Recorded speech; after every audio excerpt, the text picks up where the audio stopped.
We are here today because some politicians are trying to take away a woman's ability to make personal, private decisions.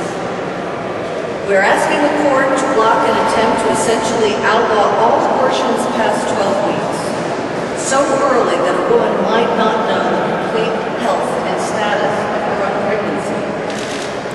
It is a clear violation of the U.S. Supreme Court rulings dating back 40 years. And it is especially concerning here in Arkansas with the problems we have, not the least of which is health care for the poor, on the last days of the legislature still being wrangled over, that all this time has been wasted, not just this last session, but for the last 40 years, sidelining these important issues by people whose sole mission is to restrict women's access to reproductive health care. 15 bills were filed, 6 are now law. We may differ in our views on abortion. However, the fact remains that every pregnancy is different, and we cannot presume to know all the circumstances surrounding a personal, private decision to have an abortion. We simply cannot put ourselves in other people's shoes.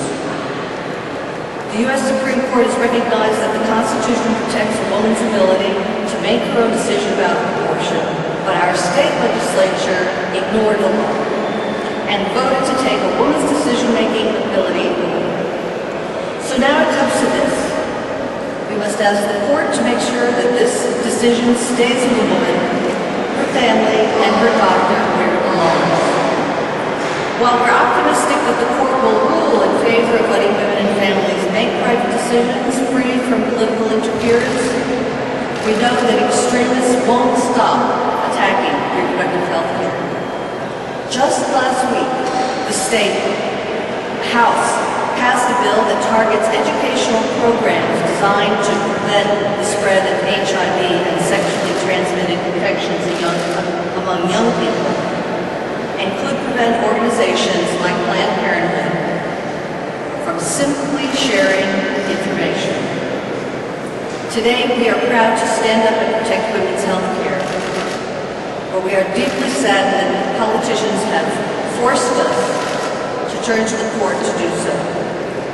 Filing this case should be a reminder to all of us that we need to tell our lawmakers and those running for office we want them to support personal, private decision-making.